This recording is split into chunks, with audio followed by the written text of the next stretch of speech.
కొద్ది రోజుల క్రితం ప్రధాని మోదీ హైదరాబాద్ వచ్చిన సందర్భంలో తెలుగు సినిమాలకు సంబంధించి ఒక కీలక వ్యాఖ్యలు చేయడం జరిగింది. దేశవ్యాప్తంగా ప్రపంచవ్యాప్తంగా ఇప్పుడు తెలుగు సినిమా వెలిగిపోతుంది అని చెప్పేసి బాహుబలి గురించి, పుష్ప సినిమా గురించి ప్రత్యేకంగా ప్రస్తావించారు. సో అంటే ట్రెండింగ్ టాపిక్స్ గురించి ఏదొచ్చినా సరే దాని గురించి ఎవరేం స్పందించినా లేకున్నా సరే వర్మ మాత్రం దాన్ని చేసుకుని ఆయన ట్విట్టర్ ద్వారా దీని గురించి ఎక్కువగా డిస్కస్ చేస్తూ ఉంటారు. సో మరొకసారి గతంలో విడాకుల గురించి ఎట్లా స్పందించారో తాజాగా మోదీ తెలుగు సినిమాల గురించి మాట్లాడిన మాటలను హైలైట్ చేస్తూ తెలుగు సినిమా వారందరూ కూడా ఈ విషయాన్ని మనం సెలబ్రేట్ చేసుకోవాలి, ఎక్కువగా డిస్కస్ చేసుకోవాలని చెప్పేసి ఆయన మాట్లాడటం జరిగింది. అయితే గత కొన్ని రోజులుగా చూసుకుంటే కనుక అల్లు అర్జున్ విషయంలో వర్మ కాస్త యాక్టివ్గా ఉంటూ వస్తున్నారు. పుష్ప సినిమా రిలీజ్ అయిన తర్వాత కానీ పుష్ప సినిమా కలెక్షన్స్ వసూలు చేస్తున్న క్రమంలో బన్నీ పవన్ కళ్యాణ్ మించిపోయిన ఇమేజ్ వచ్చేసింది. చిరంజీవి తర్వాత బన్నీయే మెగాస్టార్ అంటూ కూడా కొన్ని కాంట్రవర్సీ ట్వీట్స్ని ఆయన వేయటం జరిగింది. ఈ క్రమంలో బన్నీ ఫ్యాన్స్ హ్యాపీ ఫీల్ అయినప్పటికీ కూడా మిగతా హీరోలకు సంబంధించిన మెగా ఫ్యాన్స్ ఎవరైతే ఉంటారో వాళ్ళందరూ వర్మ మీద కాస్త నెగిటివ్ కామెంట్స్ అనేవి చేస్తూ వచ్చారు.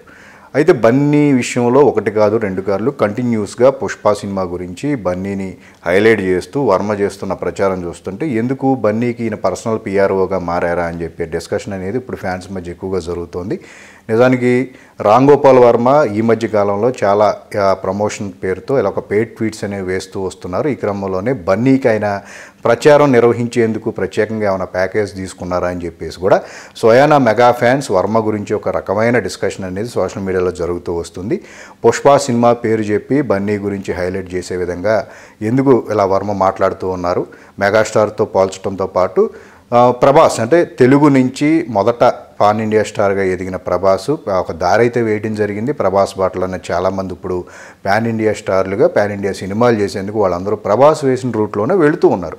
ఈ క్రమంలో ప్రభాస్కి అంతా ఈ పాన్ ఇండియా ఇమేజ్ అనేది లక్ ద్వారా వచ్చింది.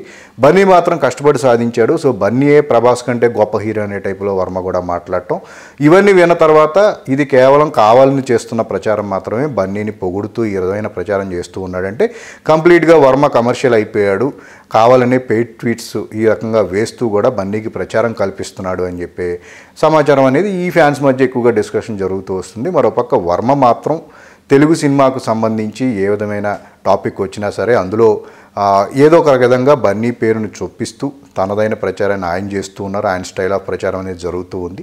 బన్నీ మాత్రం తను సైలెంట్గా ఉంటున్నాడు, తన సినిమా గురించి ఆయన ఏం మాట్లాడలేదు. కానీ మిగతా వాళ్ళందరూ తన గురించి ఎక్కువగా మాట్లాడుకునే ప్రచారం అనేది ఎక్కువగా జరుగుతుంది. ఈ విషయాన్ని బన్నీ ఇంట్లో ఉండి అంతా ఆనందిస్తూ ఉండొచ్చు. కానీ బట్ ఈ మెగా ఫ్యాన్స్ ఎవరైతే ఉన్నారో వీళ్ళందరూ కూడా వాళ్ళ సెంటిమెంట్ని ఇది కాస్త వాళ్ళ ఎమోషన్స్తో ఆడుకున్నట్టుగా ఉంది ఈ రకమైన ప్రచారం. ఎందుకంటే మెగా హీరోలు అంటే కనుక మొదటి గుర్తు వచ్చేది పవన్ కళ్యాణ్, చిరంజీవి తర్వాత పవన్ కళ్యాణ్, ఆ తర్వాత రామ్ చరణ్, ఆ తర్వాత బన్నీ. ఇలా ఫ్యాన్స్ అందరూ కూడా తమ హీరోలను ఎక్కువగా వాళ్ళందరూ ఫాలో అవుతూ ఉంటారు, వాళ్ళ సినిమాలను ఆస్వాదిస్తూ ఉన్న క్రమంలో వాళ్ళందరినీ కాదని బన్నీ ప్రత్యేకమైన తనకంటూ ఒక సర్కిల్ని ఏర్పాటు చేసుకుని వాళ్ళందరినీ మించేలాగా ప్రచారం చేసుకుంటూ ఉన్నారు.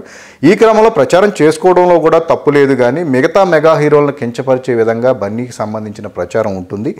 ఒకవేళ బన్నీకి సంబంధం లేకపోయినా ఈ విధమైన ప్రచారం జరుగుతుంటే బన్నీ ఎందుకు ఖండించడం లేదు అనే రకమైన డిస్కషన్ కూడా ఫ్యాన్స్ మధ్య వస్తుంది. ఓవరాల్గా ఏంటంటే కొన్ని సంవత్సరాలుగా కూడా చరణ్కి బన్నీకి మధ్య పడటం లేదు అనే ఒక ప్రచారం వాళ్ళ ఫ్యాన్స్ మధ్య ఎక్కువగా సోషల్ మీడియా వారికి దారితీసిందని చెప్పుకోవచ్చు. నిజానికి గత సంవత్సరం చిరంజీవి బర్త్డే సందర్భంగా బన్నీ ఒక విశేషం చెప్పడం జరిగింది, మెగాస్టార్కి బర్త్డే విశేషం చెప్పడం జరిగింది. ఈ క్రమంలో చరణ్ ఫ్యాన్స్ అందరూ కూడా బన్నీని ఉద్దేశిస్తూ చాలా కించపరిచే విధంగా కామెంట్స్ చేయడం జరిగింది. స్వయానా చిరంజీవి ట్విట్టర్ కామెంట్స్ కిందే ఈ రకమైన కామెంట్స్ చేయటం, ఈ ఫ్యాన్ వారి యొక్క ఉద్దేశం ఏంటనేది అంటే ఫ్యాన్స్ మధ్య ఈ రైవలరీ అనేది ఎక్కువగా పెరిగిపోయింది, దీన్ని స్టాప్ చేసేందుకు చరణ్ కూడా బన్నీ ముందుకు రావాల్సిన అవసరం ఉందనే ఒక డిస్కషన్ అనేది అప్పట్లో చిరంజీవి ఫ్యాన్స్ చాలామంది వ్యక్తపరచడం జరిగింది. బట్ దానికి సంబంధించిన క్లారిటీ అనేది రాకపోవడంతో స్టిల్ ఇది ఇంకా రోజు రోజుకి పెరుగుతూనే ఉంది. ఇప్పుడు RRR విడుదలవుతున్న క్రమంలో చిరంజీవి ఫ్యాన్స్ అందరూ కూడా ఎన్టీఆర్తో కలిసి చరణ్ యొక్క ఫాలోవర్స్ వాళ్ళందరూ కూడా బన్నీని ఆపోజిట్ చేసుకుని వాళ్ళందరూ కామెంట్స్ చేయటం, బన్నీ ఫ్యాన్స్ మాత్రం బాలకృష్ణ బన్నీ కలిసి ఒక ప్రోగ్రాం చేయటం. సో ఈ విధంగా చరణ్ అభిమానుల మీద ఈ రకమైన సోషల్ మీడియాలో దాడులు చేయటం, ఈ రకమైన రైవలరీ అనేది హీరోలు ఎలా ఉంటారు ఏంటనేది వాళ్ళ మధ్య ఒక క్లారిటీ ఉంటుంది. కానీ ఫ్యాన్స్ మాత్రం తమ హీరోని ఈ హీరో కించపరిచాడు అనే ఉద్దేశిస్తూ కూడా సోషల్ మీడియాలో ఈ ఫ్యాన్ వార్లు అనేవి ఎక్కువ అయిపోతున్నాయి. దీనికి తోడు వర్మ లాంటి వాళ్ళు మధ్యలో కాస్త తైలం పోస్తూ ఉండటంతో ఈ రైవల్రీ అనేది ఇంకా ఎక్కువైపోతుంది. దీనికి సంబంధించి హీరోలు ముందుకు వచ్చి తమ మధ్య ఏమీ లేదు, అంతా బాగానే ఉంది అనే ఒక సందేశాన్ని అందిస్తే తప్ప ఈ రైవల్రీ అనేది తగ్గే అవకాశం కనిపించడం లేదు. ఒక విధంగా తెలుగు హీరోలందరూ ఇప్పుడు పాన్ ఇండియా స్టార్లుగా ఎదిగిపోతున్న క్రమంలో ఇన్నాళ్ళు ఇక్కడున్న ఈ రైవల్రీని పాన్ ఇండియా లెవెల్లో తీసుకువెళ్తూ ఉన్నారు. బాంబేలో కూడా హీరోలు ఏంటి వీళ్ళందరూ ఇంత మనకంటే ఎక్కువ ఎదిగిపోతుంటూ కూడా కొట్టుకుంటూ ఉన్నారు అనే ఒక రకమైన డిస్కషన్ అక్కడ బాలీవుడ్ హీరోల్లో కలిగే అవకాశం ఉంది ఫ్యాన్ వార్స్ వల్ల. సో దీనికి ఫుల్ స్టాప్ పెడితేనే మిగతా హీరోలు ఏవైతే మిగతా లాంగ్వేజ్లకి సంబంధించిన పాన్ ఇండియా సినిమా స్టార్లకు సంబంధించిన వారి వద్ద కాస్త మన హీరోల గురించి గౌరవం దక్కే అవకాశం ఉంది. లేదంటే సోషల్ మీడియా వ్యాప్తంగా ఈ ఫ్యాన్ వార్ మరింత ఎక్కువయ్యి పాన్ ఇండియా లెవెల్లో ఏదైతే సినిమాలు రిలీజ్ అవుతూ ఎంత మంచి పేరు తెచ్చుకుంటే ఈ ఫ్యాన్ వార్స్ కూడా పాన్ ఇండియా లెవెల్లో ఒక హాట్ డిస్కషన్ అయ్యే అవకాశం మాత్రం ఖచ్చితంగా ఉంటుంది.